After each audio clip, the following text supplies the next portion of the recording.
G'day guys, how you going? So we're at the little town of Elmhurst here, which is in country Victoria.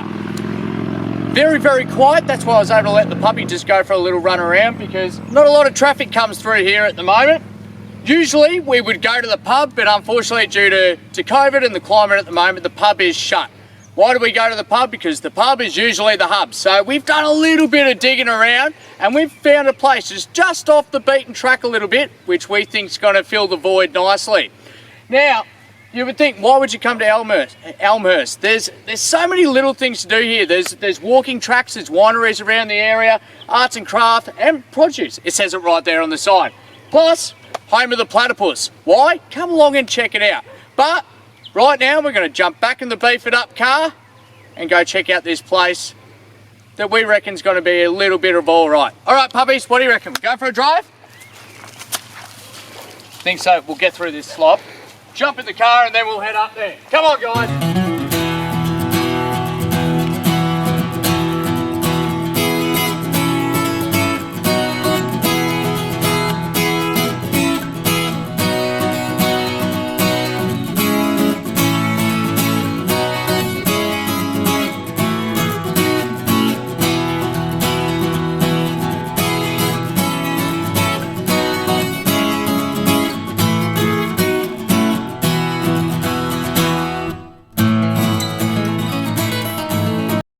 G'day guys, how you going? Tone here from Beef It Up Australia, part of the Australian Horizon Foundation. And this afternoon I've got the pleasure of being with Jane here from Mrs. Bakers Stillhouse. Yeah. Welcome to the Pyrenees. Welcome to Glenpatrick. We're just outside of Elmhurst. Yep. In the Pyrenees Ranges. It's a beautiful part of the world. It is, yes, yeah. Right in the hills here. It's a little bit brisk today, but you've just taken off about 3 layers of jackets to do this. It's a little bit warmer in here, but we decided to start the video in front of this beautiful machine here. So this would be your still, I reckon. This is our biggest still. We've actually got 3 stills in the room here. Yep. And this still, we use her for a number of jobs. Her name's Electra. And she, why do you call her that? Oh, well, she's our 5th still. So we started with Anastasia, Bernard, maybe Cleopatra maybe.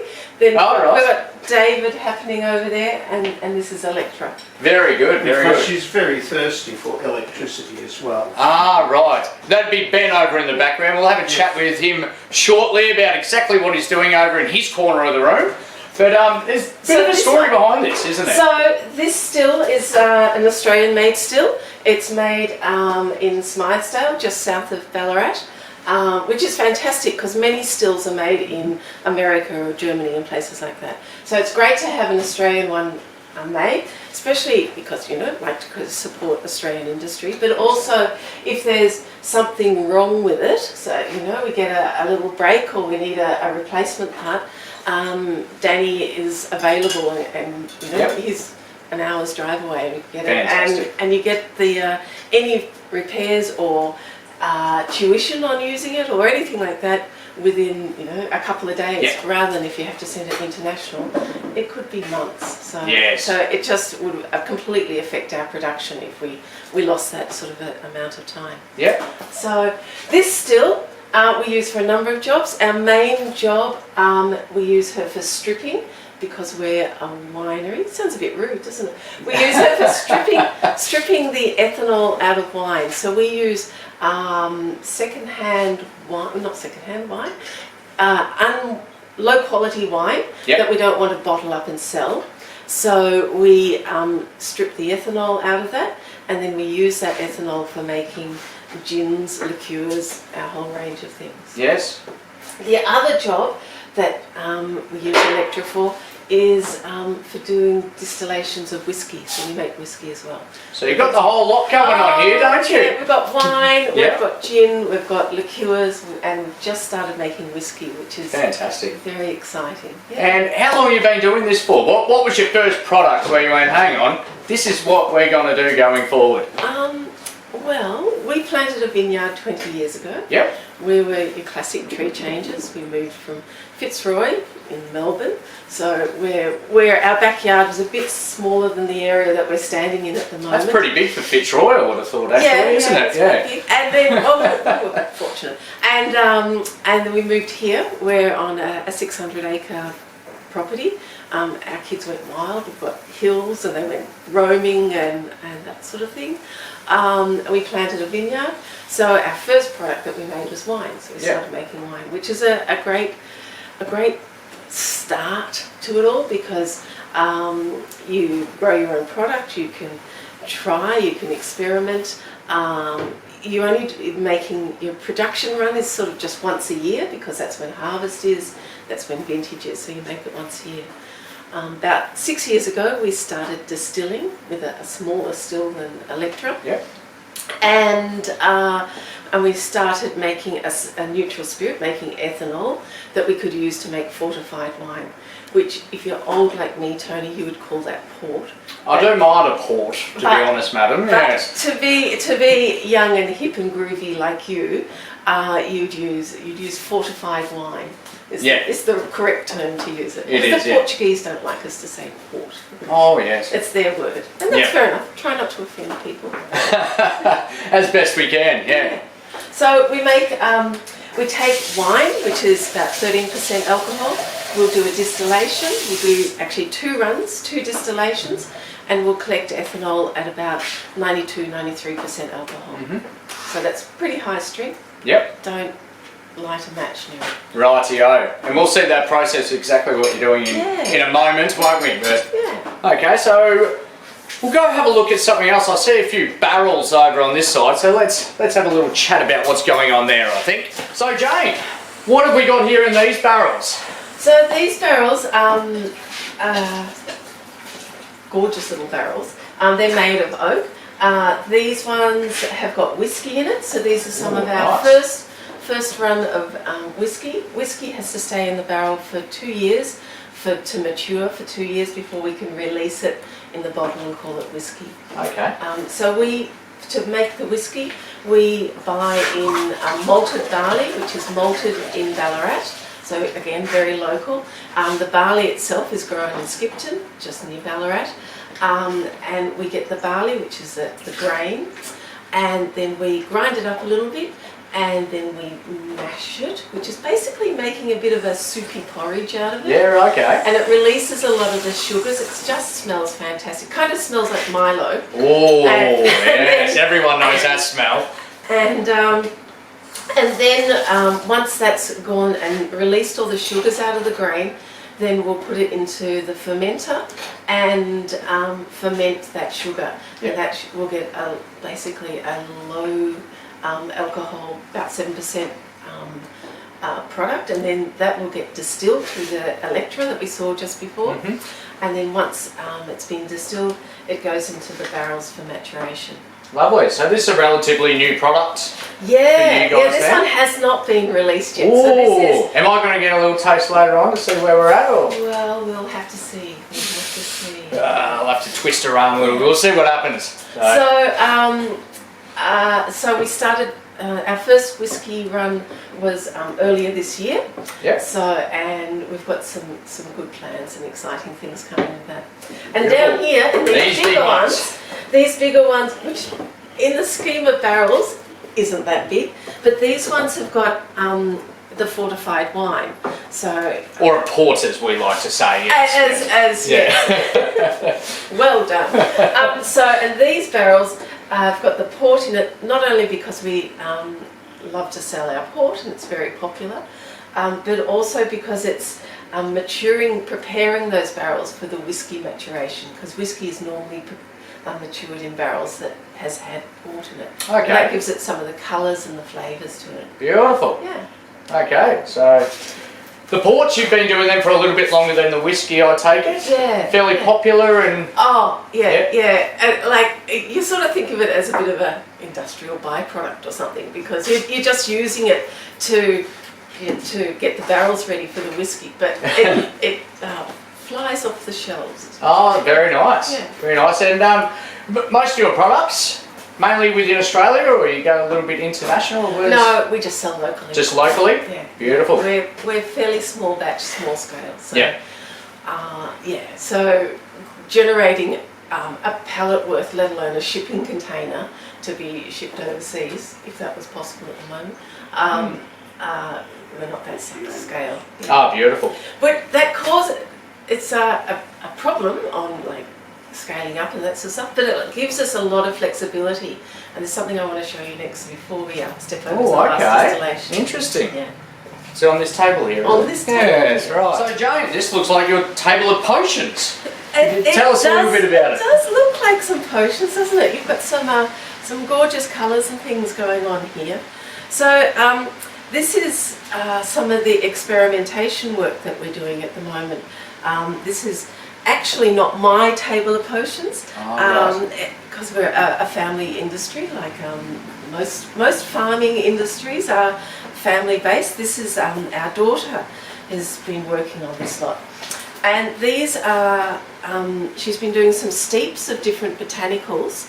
So this one's had this one's had pomegranate in it, right? And so pomegranate seeds have given that colour. This one has had some of the oranges that we grow from in our orchard and that's given it that colour. So lovely. What she's working on, she wants to make a bitter, like a Campari, or something to use in different cocktails. So we've had some fun. We've got some green ones coming up. So this is some mint that's grown from our garden, and that's been steeped in some alcohol to give that one. This one is one that we're very excited about, and we'll give you a little taste of this one later. This is that's good for times. Some Kefir Lime in that one. Oh, I think I will enjoy that actually. Yes. So there's lots of different botanicals that have been used. So I trained as a botanist at university, and at the time it was just that I was interested in plants, and it's sort of taken a few years, and we've got to the point that actually all that skills and knowledge has been useful. Yeah. And we're starting to... So you're telling me you went to university for years and actually got something out of it? Yes! Well, there you go, ladies and gentlemen! At first, yeah. Yeah. So... Sorry. Yeah. So a few of these that look like you, for the people playing at home, just looks like a bit of bark at the bottom, but yeah. So that actually gives it the texture and the flavour behind it. Yeah, that's got that one's the birch bark. Yeah. And that's very common in a lot of the bitters and things. Then of course at times we do use different spices, and we use spices in the gin still, which we'll have a look at in a moment. And this one's quite amusing. You'll like that one. It kind of looks like possum poo, but it's actually a pepper. Oh, I'm glad. Yeah. And kangaroo poo. Right. No, this is most essential. This is juniper, which is used. Okay. This is the essential ingredient in every gin. There you go. Very nice. And this is another gin that we want to talk about. This one's got, that's in the vat here. This has got pepperberry. Yeah. So these are pepperberries. These are an indigenous Australian spice. Okay, that's really brave of you. Is it? What's it going to... Is it... No, we're alright. Oh, it's got it. It's got a bit of a bite. It's all over the place. Now it's starting to burn. Yeah. So we'll see how this one plays out. It was nice to begin with. Yeah, to begin with I thought, oh, it tastes like the bush, and then that's a strange aftertaste, and then it starts to... Well, it's an Australian spice, and it does, it gives you that... tastes like camping. Smell of, yeah. Oh, thank you. Yeah, out of a beaker. There you go, straight gin this one. So in this unassuming little vat here, this has got our pepperberry gin. And we're pretty proud of this one. We've just had the Australian Gin Awards. We got a silver for this gin. Oh, congratulations. Thank you very much. Yes. So this doesn't look like much right now though, does it? Doesn't look like much, and it's very concentrated at the bottom at the moment. It's going to get vatted up to get to the right percentage alcohol. Yep. Because this will be about 70% at the moment. So we bottle and sell our gin at 44% alcohol. Okay. So that will be vatted up and that will get bottled next week. Beautiful. Ooh. Okay, so that's about it from your tray of treats here, isn't it? Yeah, there's lots of things that we like to use, a lot of things that to give different flavours into the gins. And this is just, because we're small and we can do small batches, we can do some little experiments and try around and see which one's going to work. And it's great that your children are coming up and enjoying the same process as well and coming up with their own ideas. Yeah. Beautiful. All right, so let's go have a look how the gin is actually. And look at distillation. Yeah. All right, let's go. So this is where the magic happens, I believe. Yeah, this is where we get the flavours into the gin. Yep. And Ben's doing a distillation at the moment. Oh, you're that voice that we were hearing in the background earlier. So welcome to the party. So in the still here, we've got some of that ethanol that we made from Electra, from the big still over there. Up the top here we've got the gin basket, which is all those spices and things. It will heat the still, heats up the ethanol, blasts the gaseous alcohol through the botanicals, which strips out the flavours. It will come up here as gaseous, and we've got the cold water coming in. You can see the different colours.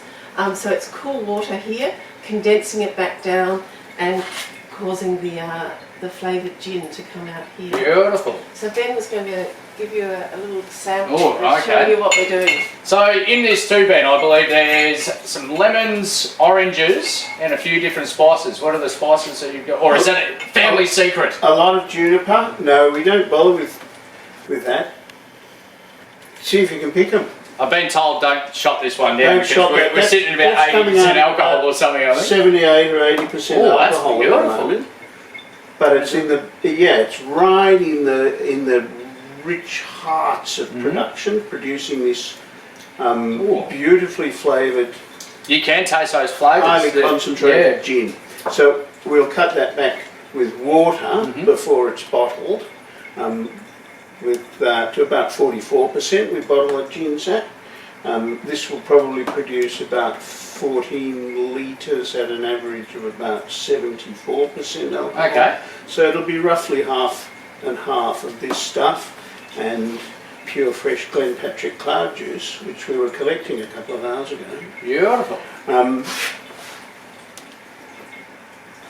When we finish collecting it, I'll measure the alcohol content very carefully with this, which is your hydrometer. It's Very fancy bit of gear, that one, isn't it? well, it's A lot of stuff. like A lot of stuff to break. There's an awful lot of stuff to break. Yeah. What it measures is the density. Alcohol is lighter per unit volume than water is. So if you've got a mixture of alcohol and water, it's on an almost linear scale how much it is. If it's half and half alcohol and water, it's approximately half as dense, a little bit different. This measures the density, because if the water's denser, if the liquid's denser, then it will float higher up. Right. So as the alcohol content gets higher, it floats lower down in the alcohol. And this is reading this one, which is actually that stuff there, and it's exactly, as you can see, 40% alcohol. Smack bang 40. Yep. So that's our Christmas gin. Have a smell of it. Sort of like that. I'll take it out so you don't put it in your nose. Oh, that's beautiful, isn't it? Yeah, I think Jane might give you a taste of that. Yeah, I sort of do just want to have a little swig. It smells. It does smell like Christmas. Yeah. Yes, of course. Of course It makes sense now. That's why you named it that. Christmas is coming. We're making stocks of it. So this is our more regular, our take on a London dry gin. This is Mrs. Baker's Sensual and Intellectual Dry Gin, we call it. And that's why you got the glasses on too. That's right, to get the intellectual look.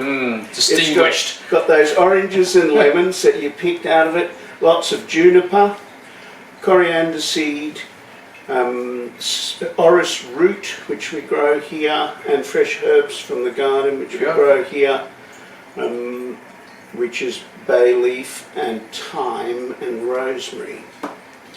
And that's it for the Sensual and Intellectual.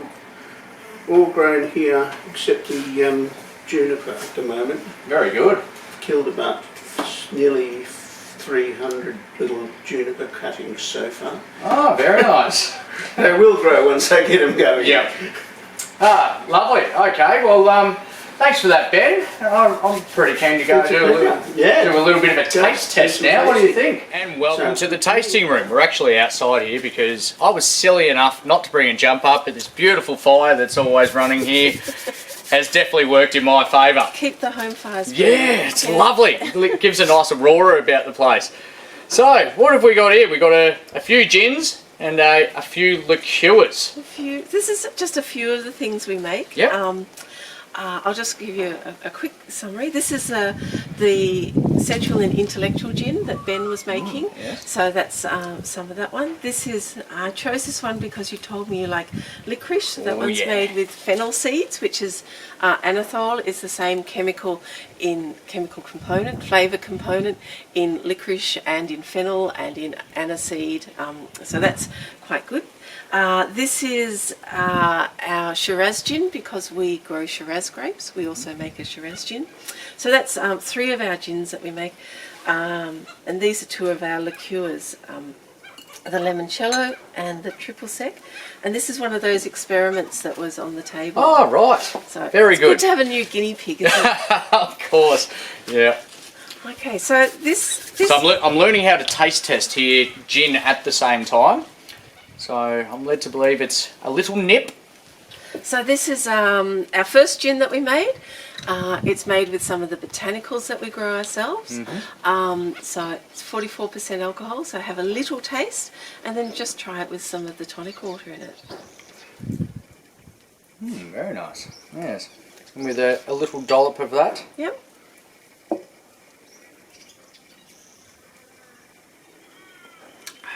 Oh, it does go well together, doesn't it? Yeah. So I'll give you a separate glass for each one, Right, so you don't need to finish each one. Although I really want to. That was nice. Okay, this is the and one. Anita behind the camera. Guess who's driving home this afternoon? Yeah. This is the fennel gin. That one has done quite well at the International Spirits Spirits competition, which was. Smells like licorice, doesn't it? I love it.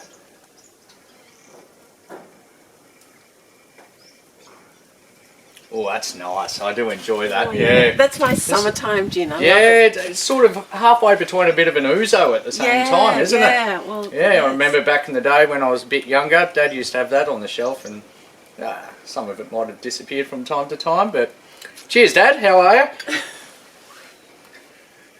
That was 20 years ago now, so I'm not going to get in trouble for that. Might be still looking for it. Oh, that's lovely, isn't it? So our Shiraz gin. I love the colour of this one. So it's not made with wine, it's actually made with Shiraz berries. So when we're harvesting the grapes, we pick the berries and we soak it in a gin. And here's a little tip to take home, astound your friends. If it's got colour in it, like this, it's because of a steep, so the botanical has gone into the alcohol and released the colour. If it's clear, like these ones, the flavours have come through via a distillation.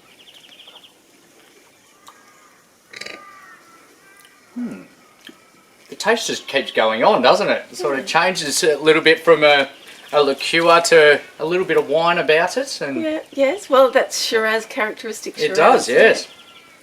Let's do a little bit of tonic with that one, I'll take it. Lovely. Lovely. Just 3 more to go. So this one, one of our neighbours has this huge lemon tree. It was planted by his great-grandmother, and so we go and pick the the lemons and we zest them and we make a limoncello. So this is a liqueur. Looks very creamy. This is a doesn't liqueur. It comes straight out of the freezer. Oh. So normally it's a classic Italian liqueur, so it's drunk after dinner. Yeah. So if you haven't got any dessert, you just have a little glass of this. I would have thought on a nice summer's day this would go down quite nicely. Yeah. Even on a chilly afternoon in Glenpatrick. It's so smooth. Yeah. And yeah, definitely that citrus taste about it without it being bitey. Yeah. There you go, I know stuff about it. Yeah, you're good at this. Get you to write the tasting notes. Oh, yes. Sort of don't want to wreck this one by putting a bit of tonic in it. I think it's beautiful just by itself. It's often drunk just neat like that. Yeah. Keep them coming. Keep them coming. So this is... I could be here all afternoon, I think, Tessa. What else you got in We're that? actually just doing a few of them here. Yeah. This is one of our community kind of ones. And I know we're going to talk a little bit more about community. So this is a liqueur again. This is an orange liqueur. Yep. And with your knowledge, you'll know that the orange goes through the still. So it's a clear one rather than a steep. That's right. We have learnt that today. Yep. So up at Glenpatrick, up at in our valley here, which is an old gold mining district, there's a football oval, and next to the football oval there's an orange tree that's growing there.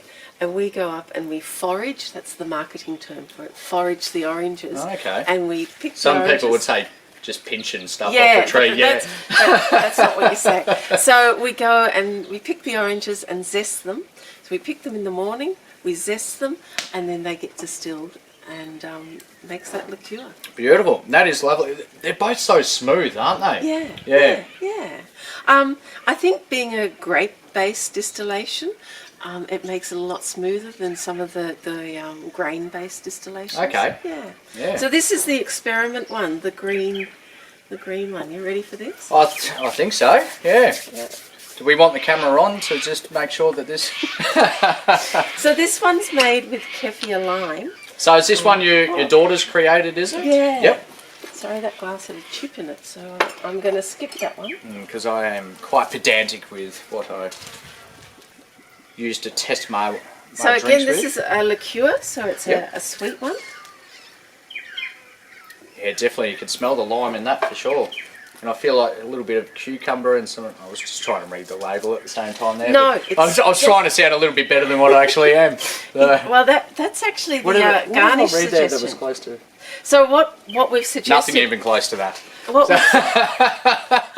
we've suggested to do with this one is maybe mix it with some soda water and garnish with some cucumber and mint and lots of really fresh Also, I flavours. did get some cucumber right there. So it's Yes. actually the full application that came into play. Yeah, So that's what I was thinking. You were knowing how it should be used. Exactly, Yes. exactly. So we grow the Kefir Lime for this one here. I think you're onto a winner there. That's a good one? I think Okay. so, yes. I'll go and tell the daughter, keep making that one. Oh, I forgot to do it that way. Bottoms up, eh? Well, that's a full row done there. Well done, yeah.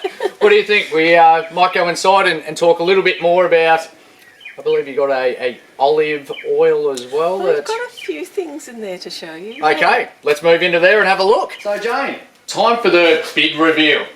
Well, here's the... Well, not just yet, we're going to look at the gins first. Yeah, sorry. Just had a look at, and then... And there you go. Here's the wines and the other preserves and things that we make. So we planted our vineyard 20 years ago, so we make a range of wines. Here's some of the fortified. Ooh, or port for those people playing at home. And this one's a fun one. This is, we've just made this year. In our valley, there's a number of farms that have a couple of olive trees. We've got 4 olive trees. Another neighbour had 6 olive trees. And other places had a number of olive trees. So we banked together and we picked everyone's olives and we took it to the local place over in Amphitheatre that presses olives and makes olive oil, and we made our own Glenpatrick olive oil, which we shared amongst ourselves. Oh, there you go. Yeah. So that's just for you farmers in the area, or Well, we sell a little bit here at the cellar door. Yep. Yeah, it's just so we can be cooking with our own produce. And it's great to cook with. Very healthy, isn't it? It's beautiful. Yes. Yeah. Oh, fantastic. So that's a little bit of what you do with the olives. Something I noticed down here. I love sitting back and just eating olives. So, there's a few of those there, and and a little bit of marinade and that type of stuff. Yeah, so. this is Ben's marinade that he makes, which we make from our organic garlic and rosemary that we grow here, and then it's got some of our vinegar that we make.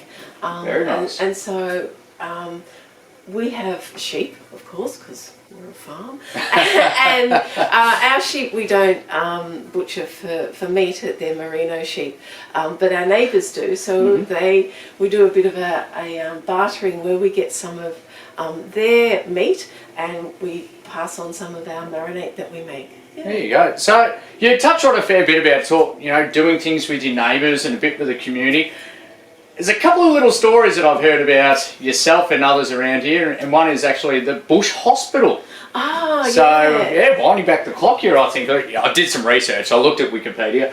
So, but can you tell us a little bit about that? Because a fair bit of fundraising and that type of stuff was involved to keep a hospital here. You tell the story. The Elmhurst Bush Nursing Hospital, Bush Nursing Centre, is one of 16 bush nursing centres across Victoria. It was established just over 100 years ago, and we had a big 100-year celebration just recently, and places like that always need more funding. The cost of keeping medical resources up to date, staff trained and all that is astronomical, and of course they have to meet all the big hospital standards. Exactly. But there's only a small amount of funding that goes to them, Yep. so they're always needing extra funding. Beautiful. So that's some of the fundraising that goes on in the community. There's also, of course, for the fire brigade, for the local church, all those institutions, I guess, always need a little bit of extra. Yeah, where people start to, they band together and work towards a common goal, and that's keeping the community going. Well, that's what you do in the country, isn't it? Yeah. Look, the other week we had shearing sorted out, and the sheep in the shed, the shearer coming, and then I was thinking, I've got a bit of a sore throat, and in the current climate, I thought, I better go and just have a COVID test. And I didn't. And you had to go and do it then, before going and working in the shed. And so I rang up a neighbour and said, Phil, can you come and help me out? And of course he ran the shearing for that day. Yeah, so that's how it That's works. where the bartering system works. So you're probably out a little bit of olives and some marinades and a bottle of wine to get yourself out of that one. But he likes the sparkling Shiraz, actually. Okay, yeah. So I think I was on the money there, just the wrong product. Beautiful little spot you've got here, and thanks for inviting us along and letting us go through the office and where you make the magic for your local community in Victoria and Australia. Yeah, we're very, very happy here. Yep, and I could see why it's beautiful. Beautiful hills, wonderful people, and we get to do what we love doing. So great life. That's it. So one last question for you. What does community mean to you? They always save the tricky one till last. Yeah, there's no right or wrong answer. I guess one of the interesting things, we were working in the vineyard, it was pruning time, and we had a new girl to the district who was coming in and working with us pruning the vines, and I said, really, you should get involved in some of the things happening. And she said to me, well, what's in it for me? What do I get out of it? You know, looking for some pay or, you know, free wine or something. And me and our neighbour who was working alongside me just sort of stopped and looked. You get what you put into it. As much as you volunteer and give, is that happiness and reward, and the fact that you know that people will give back when you need it. So that's what it is. That's, you know, the interconnected that we all have. Well, there you go.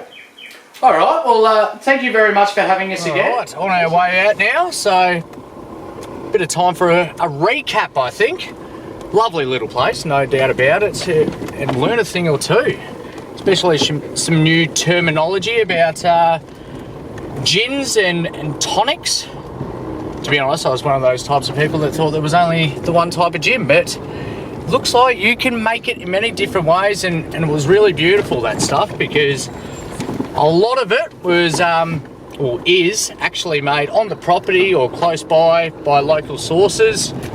So for example, the lemon and the orange, it was done that day or the day before. So, you know, you're not taking a whole heap of time to get the stuff. Sorry, I'm just waiting for a car here to bring it in. And speaking to Ben there, 95% of the products are actually locally sourced, if not grown themselves, and the other 5% actually comes from a farmer in South Australia. So it's all Australian made, and it's some beautiful products there for sure. So I recommend that if you're in the area, drop in and have a bit of a taste.